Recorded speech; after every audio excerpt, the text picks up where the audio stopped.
wait. I have been waiting for this. Jeez. Thank you so much, guys. It means a lot.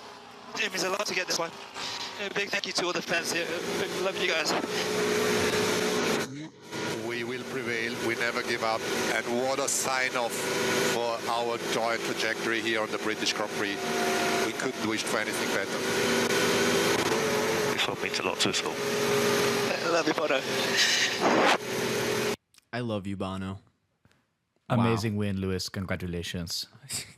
You can do it, George. You can win. Oh, man. Engine failure says otherwise. Welcome back to On the Gravel. Welcome back to winning ways for Lewis Hamilton.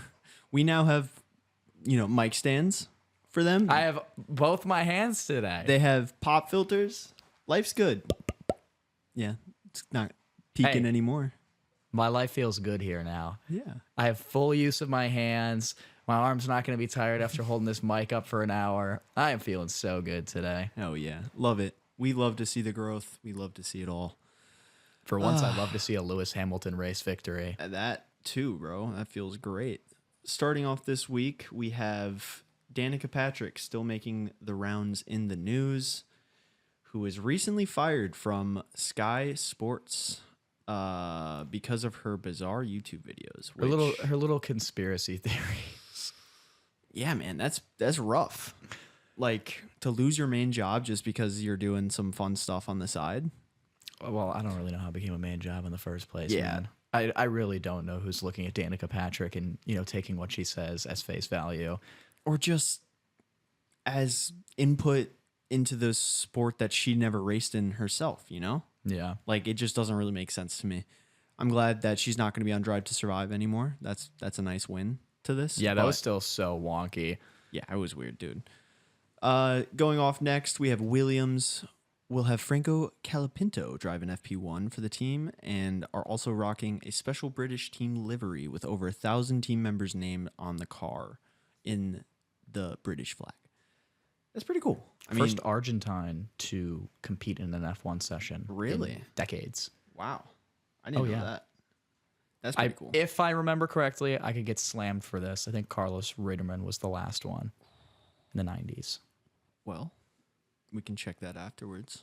Yeah, I'm going to get so much crap for this if I'm wrong. This next talking point is kind of the thing that we really wanted to dive into because there's a lot more to this than meets the eye, and it's been a pairing issue for weeks now, months almost. Years, some would say. But Perez struggles. Oliver, I think you might know a little bit more than me if you want to dip into this first. Well, I feel like for those who have actually watched the sport for a long time, we all know how good of a driver Sergio Perez is and how long and prosperous of a career that he's had, essentially driving in midfield cars most of his career until, that news that he was going to lose his seat at Racing Point in 2020 to be replaced by Sebastian Vettel for when they transferred over to Aston Martin. And then he goes on, this super hot run of form in the Racing Point, taking a podium at Bahrain, or actually, sorry, taking a P2, then almost having a podium at Bahrain, losing it to an engine failure, and then having his, iconic, dramatic last to first victory at Sakir that gave Red Bull enough confidence to take him into the team to replace Alex Albon, who's going to be departing because, of course, Red Bull loves to do their switches all the time. But Sergio Perez comes into this team in 2021. Red Bull actually has a championship winning car. Sergio Perez plays the perfect number 2 driver role to help Max secure the 2021 championship. And then after that season, it really kind of just turned into a dumpster fire. In my personal opinion, I think Sergio has been absolutely nowhere in comparison to Max, especially in the European section of rounds and every single year. I was gonna say, we make jokes about that all the time, but it's so apparent. I mean, if you look at the current driver standings, Max is leading the championship with 255 points. Sergio has not even half of those points. I think he's sitting on 118 right now, if I'm correct, being beaten by both McLarens and both Ferraris, which has him sitting 6th in the driver standings. He is the only driver from the top 4 teams to have not won a race this season besides Oscar Piastri. And Oscar Piastri is so young, that's kind of to be expected. But, you know, with Red Bull slowly starting to fall down the pecking order, I could say on some weekends they're only the 3rd best car at the moment. Max is still fighting at like the cutting edge and picking up every single possible point that he can. And Sergio Perez is deciding to bin it in Q1 and then be absolutely nowhere for every single race. I don't understand what's going on with him. Maybe it's age. I mean, you could even say that's happening with Fernando Alonso right now. His age might slowly be getting to him. I don't even think it's his age. Like for Sergio, it's different where it's like, especially in these last 5 races, Danny Rick has been averaging a better qualifying position by a whole place, 11.2 to 12.2. That's not okay, especially from a driver who is going to be replaced really soon. That doesn't make any sense. Yeah. And then the other statistic that I didn't get to put in our doc, but Nico Hülkenberg has scored more points in the last 2 races than Sergio Perez in the last 6. Logan Sargent has outqualified Sergio Perez in 3 of the last 5 races. So, like, It's crazy, especially in the spect of us comparing drivers to one another. Like, all of us can agree that obviously Logan Sargent isn't getting another seat this year or next year, but that doesn't make him a bad driver because obviously he's still outperforming than arguably the quote unquote second best seat that you could ask for in F1 right now. It doesn't make any sense. It doesn't make like fiscal sense either. Like, I know that like a big reason that they keep Sergio is for his sponsorship money. Yeah. But to like, it would be so much different if this was the first season of this happening and Sergio just had his first like bad spell of 5 races. But we have literally been watching this since the beginning of the 2022 season at this point, and it is like a recurring issue with Sergio, and it never gets fixed. And it honestly it really feels like it gets brushed under the rug by the Red Bull family. Like, not most teams. I feel like most people realize that Sergio Perez should not be in at least what was the best seat on the grid, you know? I think he's past his Red Bull prime at this point. You could say 2022 was fine because, you know, he did finish 2nd in the championship that year. But now we're at a point where the car is not miles ahead. His shortcomings are being exacerbated now and really put on display more than they have in the past few years. So like to see his contract extension that we saw a couple weeks ago is mind-blowing. I feel like too, it's like, I remember when I first was getting into the sport, a lot of people were saying that Perez was I want to say a street circuit driver. Like, he does better on the street circuit tracks. Yeah, they called him the king of the streets. Yeah. So we've had a few street circuit tracks in the last 5-6 races. He hasn't been anywhere. He hasn't been anywhere on any configuration. It's just this weird issue of a lot of, like, especially when you compare it to the lower seats. I'm going to bring this back. Like, those Alpine seats, those Williams seats, it's like, why doesn't one of those drivers why isn't, like, Haas has been amazing this weekend. Yeah. This last 2 weekends, Nico they've been Hülkenberg amazing. is on back-to-back P6 finishes right now. That's insane compared to where we thought That's they were going to 16 be. points for Haas in the past 2 races, which is unbelievable. Dude, it doesn't make Just any for sense. Hulk, by the way, because K-Mag scored points last week too. So, yeah, it's shocking. And to know that somebody like Carlos Sainz is sitting there twiddling his thumbs, trying to find Waiting for a seat. when somebody who is so vastly underperforming, like Sergio Perez, and has absolutely no threat of losing his seat whatsoever is unbelievable to me. I don't know. That's just my 2 cents on it. I can't think that Helmut Marko is not screaming at his decision of re-signing this guy. Because, like, you have signs available. Why the hell would you not take signs out of the pool of drivers available right now? Why? I don't understand why these guys just, I don't want to say it's like, Maybe they don't see Sainz as the long-term future of the team, you know? that's fair, but do you see Perez No, as? absolutely not. So then what difference does it make if it's which driver? Yeah, especially since his contract takes him into the 2026 regs. It like almost that's forces definitely a a seat. statement of intent that like we want to continue with you for a long time. It almost gives him that seat for those next regs. Yeah, it does. I don't know, man.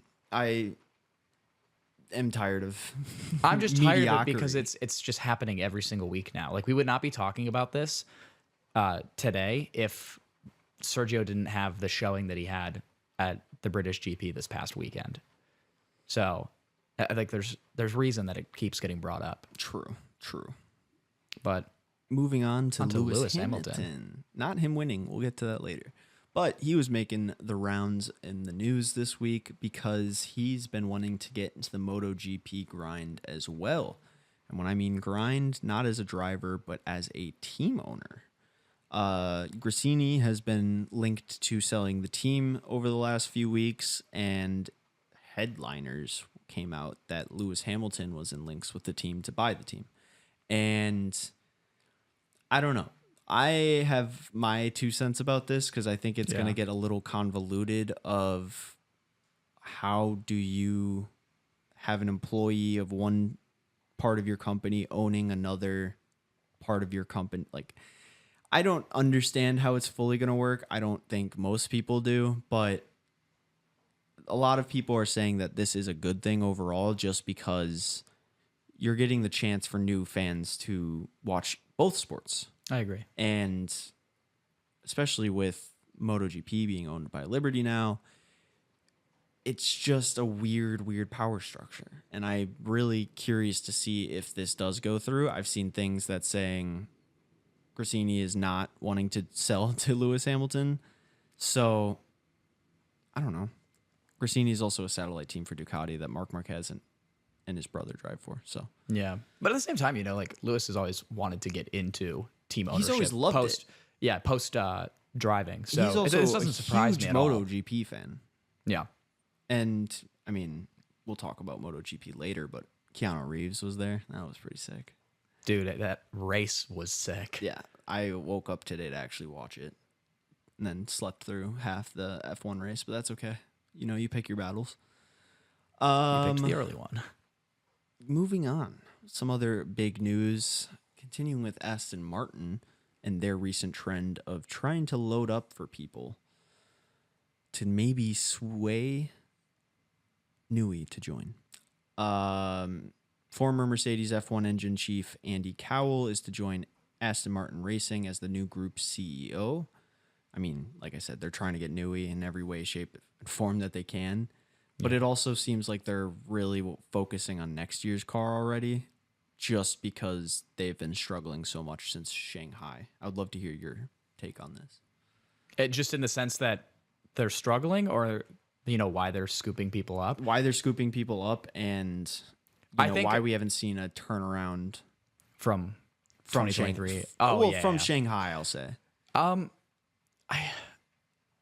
Maybe it kind of reminds me of, if you remember 2021 Haas, where the 2021 Haas was a carbon copy of the 2020 Haas. They essentially made no changes to it, had no update packages, anything throughout the entire year, specifically so they could put all of their resources into nailing the 2022 regulations.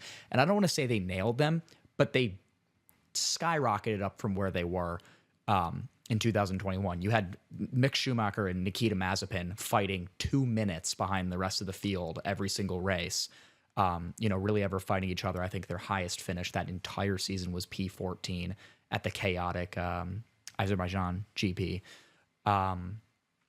But yeah, and then, they go into 2022 and they're having multiple points finishes across, different races. You have Kevin Magnussen taking a pole position in the wet in Brazil. I feel like Lawrence Stroll and just the administrators at Aston Martin might be thinking, we might have to try and pool as much as we can into these new regulations. I mean, it like with Mercedes in 2014 with the turbo hybrid era, them absolutely nailing those on the head and becoming the most dominant force for years and years on end. Andy Cowell for doing that. Exactly. Like, yeah, I think it's kind of like an all or nothing thing. I don't want to say nothing in the sense that they're going to leave, but the intent and the statement is Either being be made great by, or not essentially a competitor. yeah, we're making our big effort right now to make it work, and if it doesn't work, we're kind of screwed. I'll let you take Isaac Hadjar. Yes, Make sure I pronounce his name correctly. You actually did pronounce it correctly. Isaac Hadjar, he drove an FP1 for Checo this weekend, so, maybe that was where Checo's issues were last time in the car. But Red Bull Jr. driving an F2 right now. Yeah, Lord knows Checo does need that practice, but seeing the young talent is really nice. And Isaac Hadjar has been challenging for the championship since the very beginning of the season with Zane Maloney and Paul Aaron.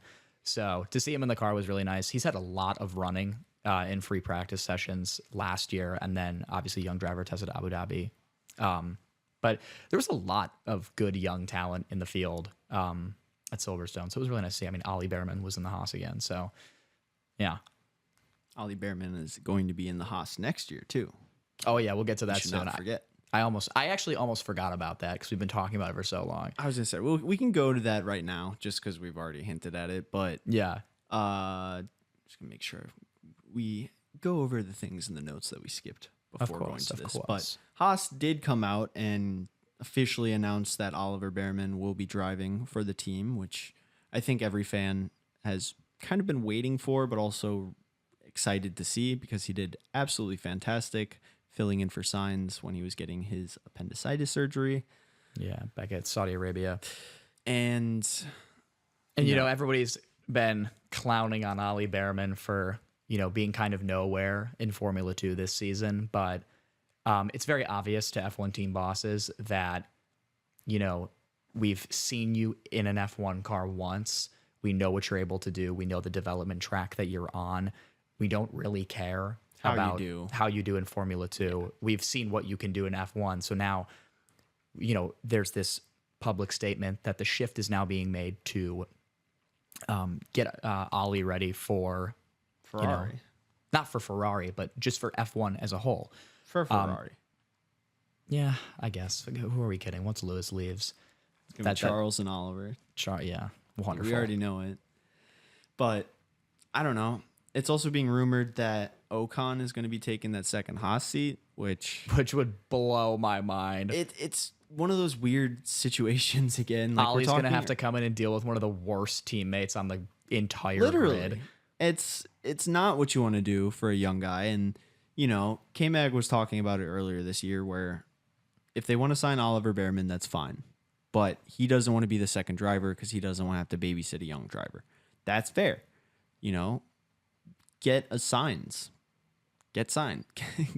Because obviously he helped Charles over the last year.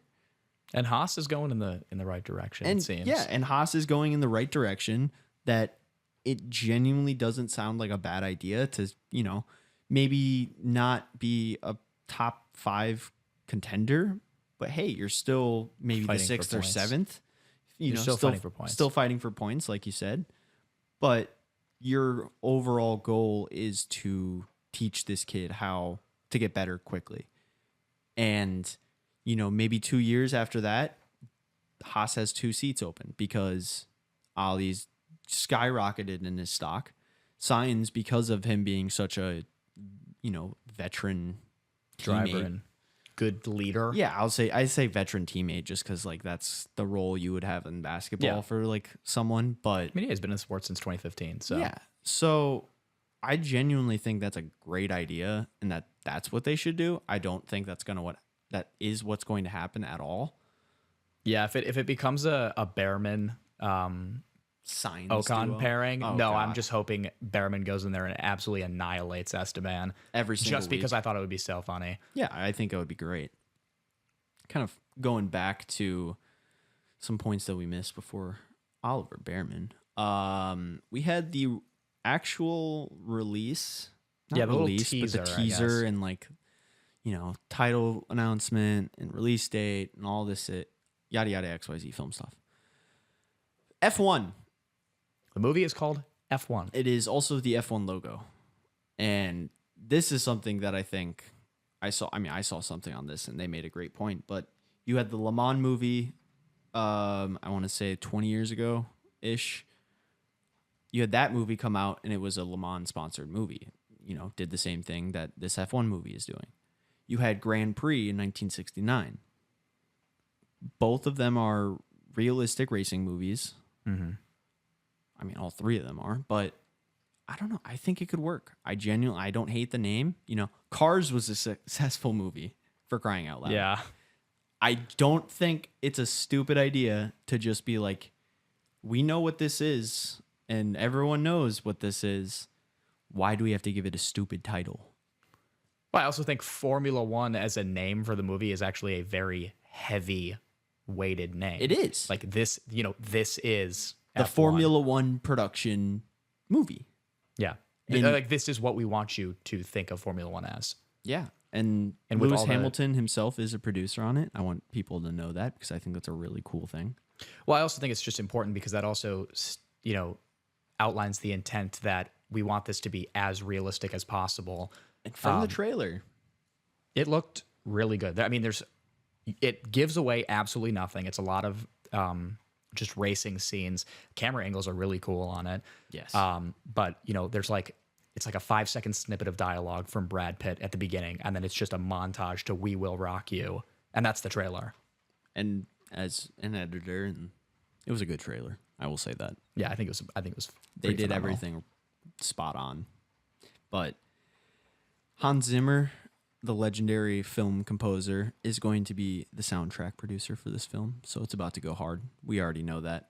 I am now wondering, since they have the F1 licensing, Yeah. are they going to use the F1 theme in the song? Like, I'm not Oh, I saying could just not like copying and pasting the song right on top of the movie. Oh, but you're saying like actually compose. Like, yes, like I think we're going to get a string quartet playing that. Yeah. It's going to be beautiful. And so that's going to be coming out June 27th, 2025. And with my knowledge of the film It's industry, under a year away. it'll probably come out in August of 2025. Editing. Well, I mean, they're saying summer 2025. I mean, I know we have the actual date, but I like that in a broad sense. It's, you know, the summer. It's in the summer. It's going to be the later end of the quarter just because this movie is going to be so rigorous in the fact that they're going to continuously produce cuts until every single problem is solved. Because if not, like, look at the last Ferrari movie. There's one scene, and every film person I know is going to know what I'm talking about here. The scene where the car actually crashes, it genuinely takes away from the film just because of how rushed the VFX were. But then the scene that they chose to do this on is one of the most like brutal and graphic scenes of the movie.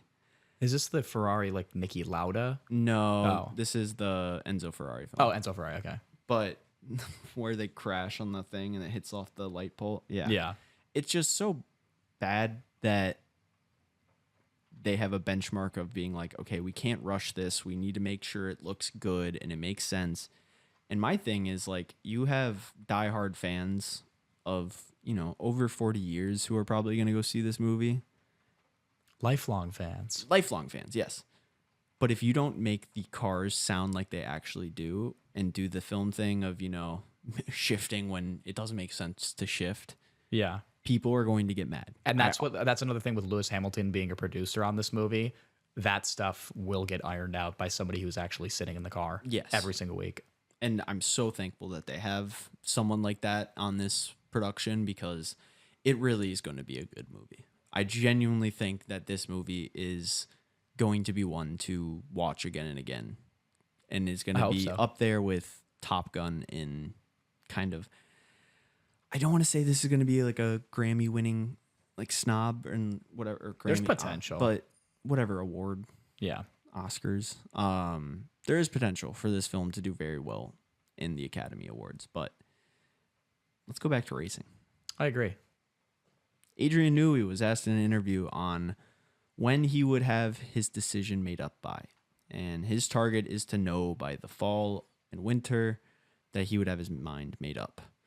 This is an important aspect to just kind of memorize because if he already is going to know what team he's working for, we already know he's going to get to work. Exactly. Yeah. Like, he's going to start cooking in his basement New Year's Day. I mean, yeah. So we'll know like right at the end of the season, I guess, or he'll know right at the end of the season. He will know exactly. You know, we'll figure out in due time. I'm making my predictions that it's going to be Aston Martin, and my sleeper pick is still Williams. Ferrari. No, you're dreaming. I am dreaming. You can't have. Ferrari is on a downward trajectory after they sacrificed everything for that Monaco win. They dude. sacrificed everything, indeed. Do we want to get into that for a little bit? Just the decline. Ferrari? Yeah, just Ferrari struggling. Well, I'm going to be completely honest with you. I have no idea. Because aren't they reverting back to the Imola spec? Yeah, they did as well? for Silverstone. Yeah, And it didn't look good whatsoever. it didn't look bad. It didn't look great. Okay, but it didn't look bad. Charles getting knocked out in Q2. You have Carlos barely scraping into Q3. Here's the thing. We all know that these cars are so nuanced and each track is so different that some cars are going to do better at other tracks. Why wasn't Mercedes competing 5 races ago? Because the track wasn't, like, the car wasn't designed for that track. Yeah, I mean, but then you have to look at Charles Leclerc since Monaco, and he is on like a torrid run of form right now. I'm not saying that he's, a saint in himself. Yeah. Even though he should be. But the idea of one team struggling and another, like, this happened last year. This happened with Aston Martin and McLaren. Yeah. Where one team started off bad, one team started off really good. And they trade. And they traded at the end of the year. I think Ferrari is going to come back from this. I think they're just going to come out of the slope. They're going to come out of the summer break, really swing for the fences to, close that gap in the championship and the constructors. But it really depends on these next 2 races until the summer break. Yeah, you got Hungary and Zandvoort. Mm-hmm. Yeah, that's it. That sounds about right. Yeah. So they've fallen out of the 4th place. They've fallen to 4th place in the constructors. Like solid 4th best car. And their closest challenger behind is actually Haas. Okay, Nico Hulkenberg, but yeah, like, thank you for correcting yourself. It's not looking good. It's not looking great. I'm going to go to Alonso because he was talking about the rules, and I completely agree with this comment, by the way. This is why Alonso is so my goat. It's just my goat. He's just smart and knowledgeable because he's been there for so long, like anyone would be.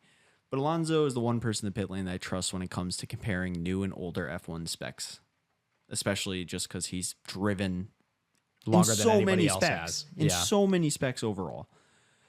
But he was quoted saying in an interview that we have never had so many rules as we have now. We can't overtake in the pit lane. We cannot go fast in the pit lane. We can't go slow on track. We cannot do basically anything. And that's a really good point. Like, when he came into the sport, there was no rules. 2001. Yeah, when we were born, Oliver. When I was born. Yeah, it's been that long. I've been alive as long as this man has been racing in Formula One. That's unbelievable. Yeah, I want to tell him that now. But I want to get off that. But it's like you have to think about his defense on Carlos Sainz in China. Like, oh, penalty points. Mm-hmm. His defense on George Russell in Australia. Oh, here's a penalty for that. Let's knock you off like straight up out of the points for something like that. I don't know. It's like you can't structure this so that everybody is driving as fast as they possibly can the entire time, because then it is solely down to which car has the biggest engine power, and that's it. Like, you have to have tactics. Yes. You can't take away tactics with shoddy rulemaking.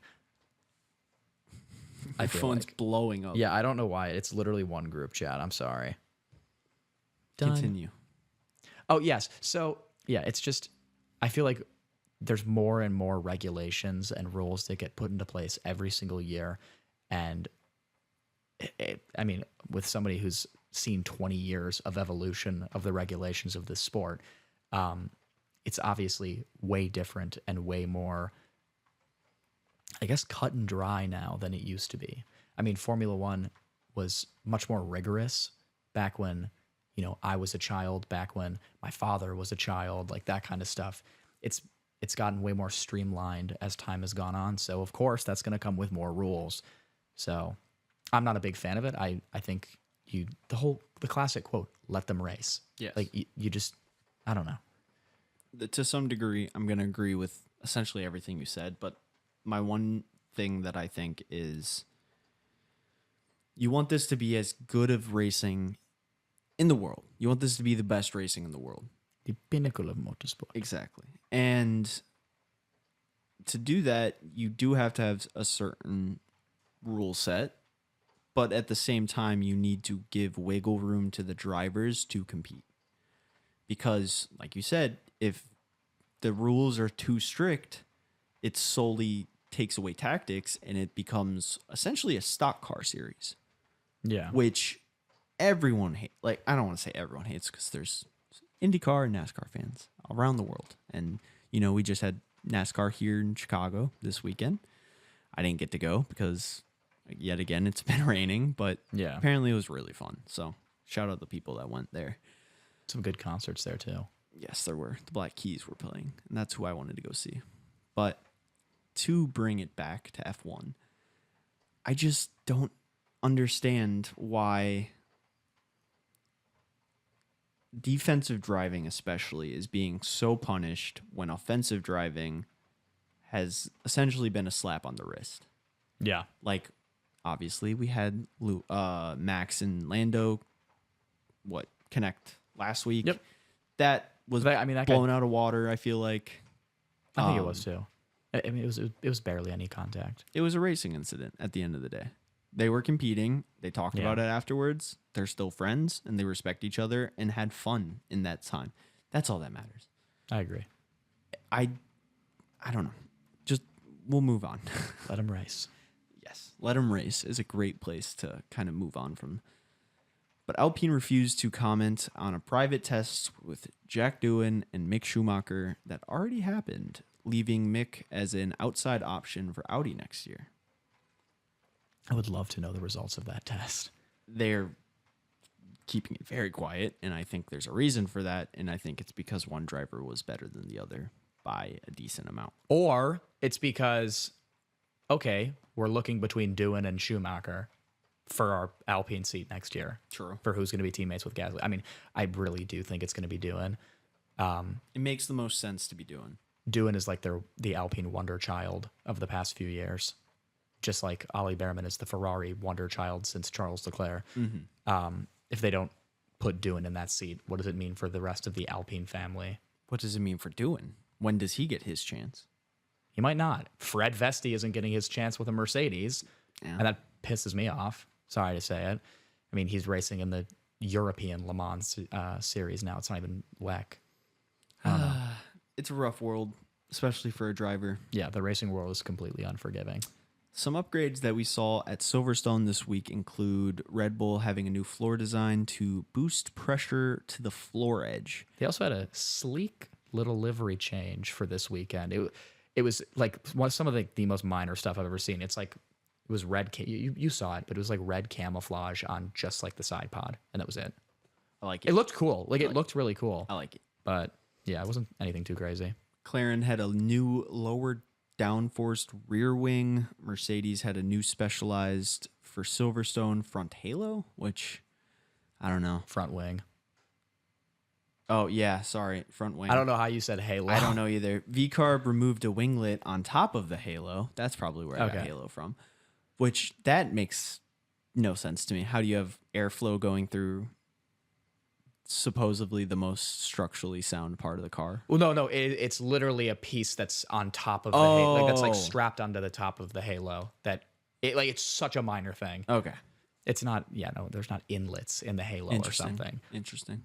I'm learning so much. Yeah, Haas had a lot. Haas did have a lot, and it kind of seemed like it worked. New floor fences, and new floor edges to get more load, and revised side pod inlets and stake, added some trim to improve the aero of the floor. Which it didn't do whatsoever. No, they've been so bad, dude. I feel so bad for stake Sauber F1 fans. Yeah. It's whatever. But I'll let you take over practice. I was going to say, into our practice. Nothing super crazy. You had your couple F2 drivers coming in for FP1. Obviously, the most notable being Franco Colapinto, just because it was his first time in a free practice session. Took the spot of Logan Sargent. Logan Sargent actually still had a decent weekend this weekend, I can't lie. But McLaren looked to be the dominant force in practice, with both Lando and Oscar taking the podium positions in every single practice session, besides Piastri missing out on FP3. And with that, Mercedes kind of quietly moved their way into looking like genuine contenders with McLaren as they finished out FP3 on Saturday with a 1-2 finish. And the big thing that you kind of got from this with the Mercedes and the McLarens fighting all throughout practice is just that Red Bull were like convincingly beaten and nowhere in terms of performance against these two teams. Like, especially Mercedes, they looked so good during practice when they really have not had a weekend this weekend where they've looked like the dominant force. So to come to the very end of FP3 and be that team to beat was definitely worrying for not even the McLarens, but Red Bull as well. You'll come to realize this, as we get into qualifying. It was a wet to dry Q1, which caused a lot of chaos.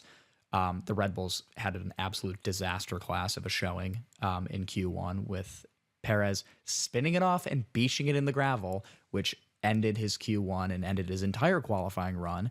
Immediately, he was one of the first to chuck on soft tires as it was drying up, and had a little snap of oversteer into the first corner, and that was it. But yeah, Max had an escapade onto the gravel. Check that guy off. But, that killed one of his laps, gave him a little bit of damage, but he hooked it up to make it through Q1. Guan Yu Zhou finally out-qualified Bottas for the first time this season, which was really nice for him. It deserves an applause. I think it does. I was happy for him. In Q2, the Ferraris really looked weak. I mean, they were obviously good enough to make it through Q1, but Q2 was actually a struggle for the Ferraris.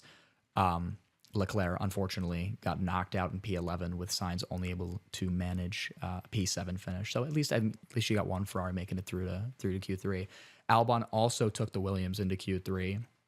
With even Logan Sargent was close. He finished P12, and with as inconsistent as Logan Sargent can be, with Sargent finishing P12, that kind of does show how good the Williams was this weekend. But Q3 was kind of where it really all took off. It was super exciting, with Verstappen not looking in the fight whatsoever. So you kind of sat there knowing it was going to be a McLaren-Mercedes battle, and that's exactly what it was.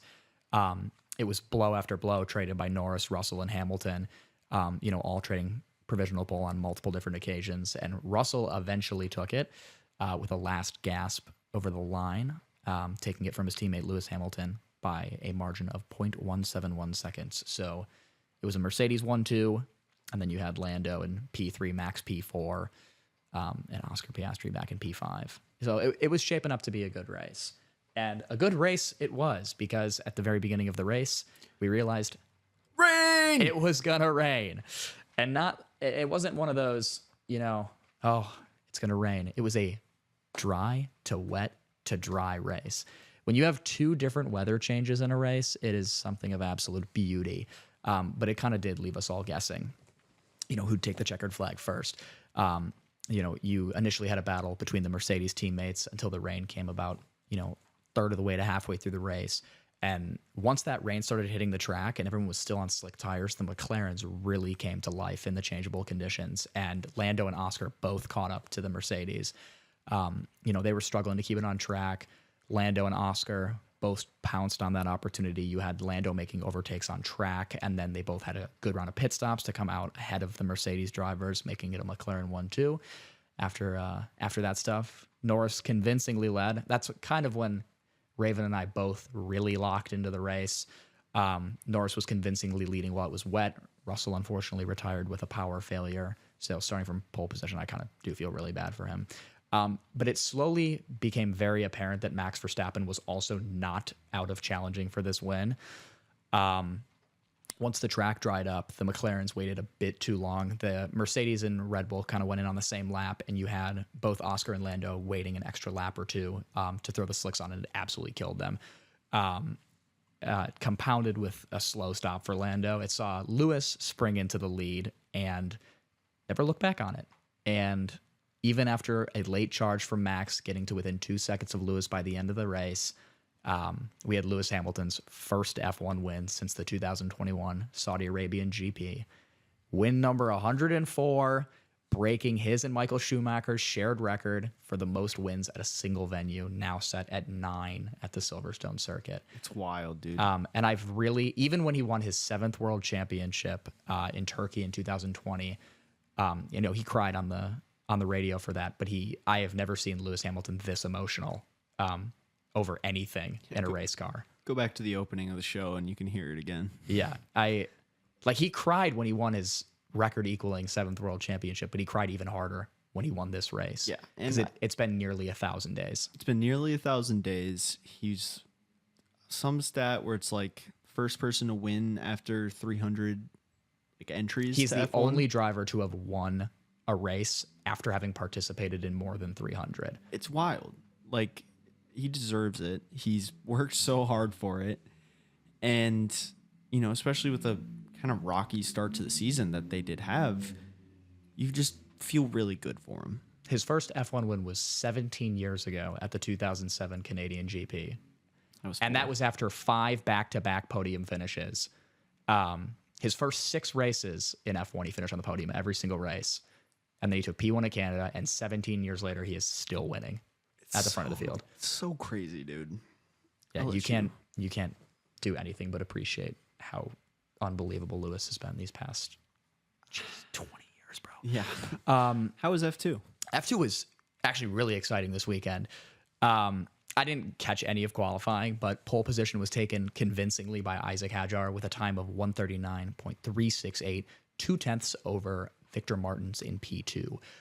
The P2 to P8 area was very close fought, but Isaac Hadjar had nearly a 3/10 of a second gap at the front. So for the guy who's P2 in the championship, that is exactly what you're looking for on a weekend like this. P9 and P10 were held by Zane Maloney and Kimi Antonelli, putting the Italian on reverse grid pole for the sprint race. And my God, did that help him out. I think Antonelli really looked to silence some of the haters after what I would consider a wet weather masterclass that saw him lead from lights to flag after multiple interventions from the safety car and a red flag. It was hailstorm, so wet. I wish we, saw this same stuff for the F1 race, but with how wet it was a rolling start that saw Antonelli run away immediately. You had Oliver Bearman and Gabriel Bortoleto tapping and ripping off part of Oliver Bearman's front wing. That kind of ruined his race from the start. You had a fascinating battle in the mid-pack between a load of different drivers, but it was initially paused with a spin from Juan Manuel Correa, dispatching the safety car, and then eventually a minute or two later, they red flagged the entire race for how bad the conditions were. Once they got started again, Antonelli ran away once again. I mean, he was so good in this race. He ran away once again, but it was soon nullified with a collision between Pepe Marti just slamming into the back of Paul Aaron. It was really weird. And then Isaac Hadjar also spun out of the race. So you had the top 2 in the championship taken out in the same lap of the race. But yeah, there was a little bit of contact between Zach O'Sullivan and Paul Aaron when Aaron was trying to overtake around the outside of Zach O'Sullivan. And I think, it must have tapped something on the back of his car. So he was going slow around one of these corners, and Pepe Marti, obviously, with it being so wet, he was not expecting it, so he just slammed into the back of Aaron, and it took the both of them out of the race. But, yeah, once we got started again, Antonelli runs away.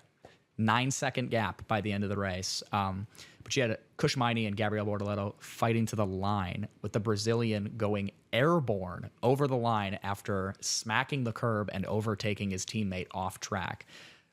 It left Antonelli P1 by 9 seconds. I mean, without the interventions of the red flags and the safety car, Kimi literally would have won by 30 seconds. You had Zane Maloney in P2. He was never really challenged for the second step on the podium. And then you had Kushmini in P3 after Bortoleto was rightfully penalized for his final corner maneuver. Feature race was nothing as crazy as our sprint race escapade, but Isaac Hadjar had a horrible start. Off pole position, dropping to P3 with Victor Martins taking P1 and Ollie Bearman jumping up to P2 as well. Antonelli, unfortunately, after his victory the day before, was spun out a couple corners in, losing the engine and just retiring the car immediately. There was also a really weird incident a couple laps in where Joshua Dirksen was trying to overtake Paul Aaron going into Kopp's corner, like on the straight onto Kopp's corner, and he kind of went off track and slammed into the side of Aaron's car. So I feel really bad. Paul Aaron has been very unlucky this weekend, but it gave Aaron some damage, so he had to box, get that stuff fixed. But other than that, after the first round of pit stops, it was looking like it was a three-way battle between Martins, Hadjar, and Jack Crawford for the win. But you had Victor Martins in P1 kind of buckling under the pressure from the both of them behind. He went off track, and then you had Crawford slip past Hadjar as he had the the quickest pace out of any of them. But it wasn't to be. However, as during that pit stop phase, Jack Crawford had an unsafe release on Zane Maloney, which gave him a 5-second time penalty. So even though once we got to the very end, Jack Crawford took P1 on the road, he unfortunately dropped to P3 after a time penalty for that. So it left Isaac Hadjar in P1, Zane Maloney P2, and thankfully Crawford was still on the podium.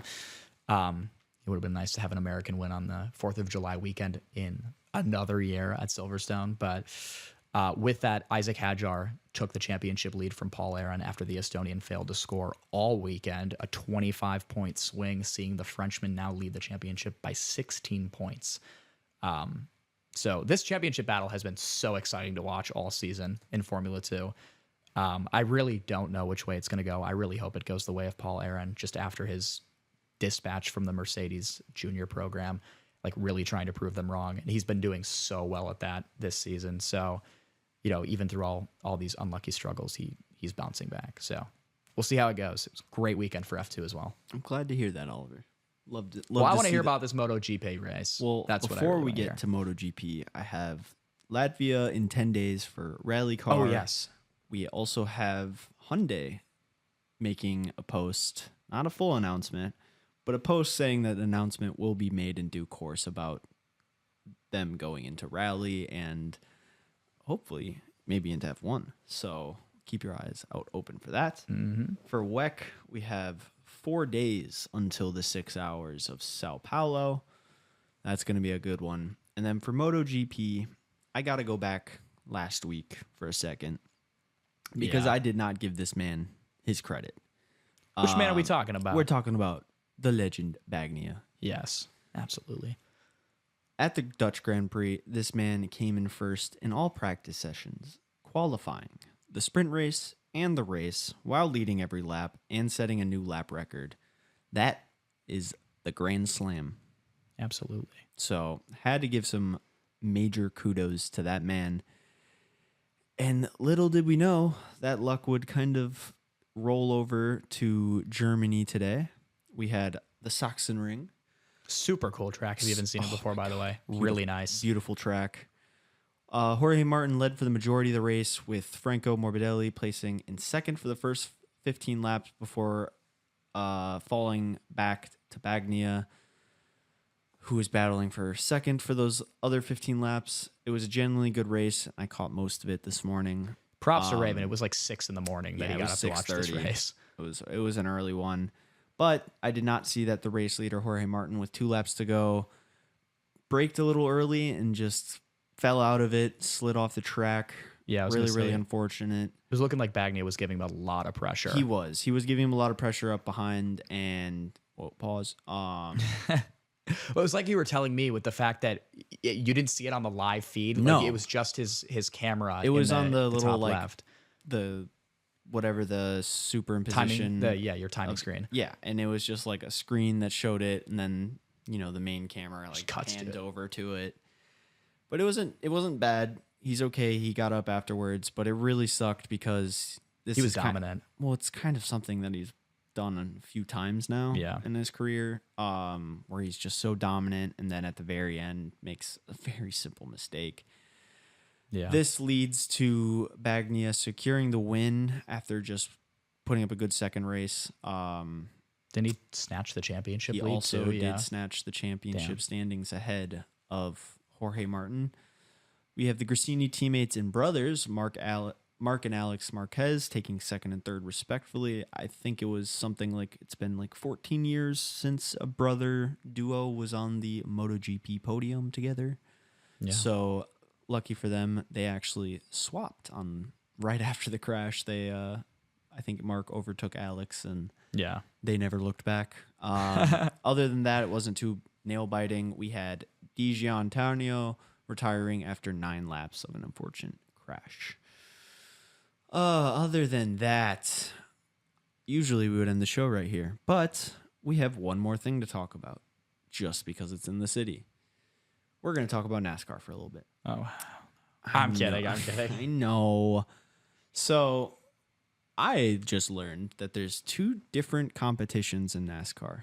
There's technically 3, but is this okay? Is the this Cup Series and the postseason? Oh, never mind. It's the Cup Series and the Xfinity Series. So yesterday there was a race at the Chicago Street Circuit downtown.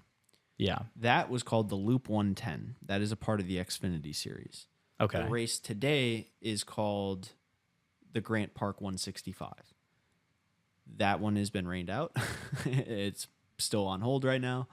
But apparently earlier today, the Grant Park 165, right as the cars were turning on their engines and about to get onto track, NASCAR put the Grant Park 165 on hold due to a security incident, as protesters had made their way up the fence in turn 3 with a banner.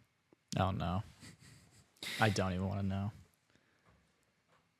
For Chicago, the people who don't live in Chicago, the name J.P. Pritzker doesn't mean much to you. But for the people in the city of Chicago know who J.P. Pritzker is. And so Pritzker was one of the words. Do you want to take a guess at what the second word is? We can't really say it on air technically because this is going on YouTube. So is it a curse word that uses the word P? No. Oh.